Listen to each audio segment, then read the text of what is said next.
ஏய் ராகினி, என்னோட தாலி எங்க? ராகினி மௌனமாகவே இருக்க, உன்னை தாண்டி கேட்குறேன், என் கழுத்தில் இருந்த தாலி எங்க? அவள் குரலை உயர்த்தி கேட்க, அது ஒன்றும் இல்லைக்கா, நீ ஐசியூவில் இருந்த, அதனால தான் உன்னோட துணி நகைகளை எல்லாம் கலட்டி கொடுத்துட்டாங்க. அவள் மெதுவாய் சொல்ல, ஓ, அப்போ என்னோட தாலி அம்மா கிட்ட இருக்கா? பதட்டம் நீங்கி கேட்டாள். இல்லைக்கா, அது மாமா கிட்ட இருக்கு என்று ராகினி சொல்ல, சரி பரவாயில்ல இருக்கட்டும், அவர் வந்ததும் நான் வாங்கிக்கிறேன் என்று நடந்தது எதுவும் தெரியாமல் ரதி வெகு இயல்பாக பேசினாள். அவன் அதிகாலை தூங்கி எழவும் கையில் காஃபி கப்புடன் வந்த பொன்னி, தம்பி காஃபி எடுத்துக்கோங்க என்று சொல்ல, பொன்னி நான் தான் எனக்கு எதுவும் வேண்டாம், ரூமுக்கு எதுவும் எடுத்துட்டு வராதீங்கன்னு சொல்லியிருக்கேன்ல.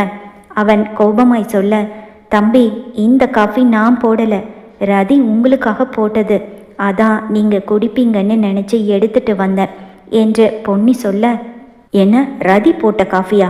அவ வந்துட்டாளா? எங்க இருக்கா? ஆர்வமாய் எழுந்து நின்று விட்டான். கீழே சமையல் அறையில் தான் தம்பி இருக்கு, டிஃபன் நான் செய்கிறேன்னு சொல்லி ரதி தான் சமைச்சிட்ருக்கு என்று பொன்னி சந்தோஷமாய் சொல்ல, என்ன பொன்னி முதல்லையே சொல்ல மாட்டிங்களா? அவள் வந்தா உடனே என்னை வந்து எழுப்பி இருக்கலாம்ல, இவ்வளவு லேட்டாக வந்து சொல்கிறீங்க என்று கீழே போக போனவனிடம், தம்பி காஃபி என்று பொன்னி சொல்ல, முதல்ல ரதியை பார்த்துட்டு வந்து அப்புறம் காஃபியை குடிக்கிறேன். இரண்டு படிகளாக குதித்து சமையல் அறைக்கு ஓடினான். அங்கு யாருமே இல்லை. பொன்னி, ரதி இங்கே இல்லையே, வந்துட்டான்னு சொன்னீங்க, எங்கே இருக்கா?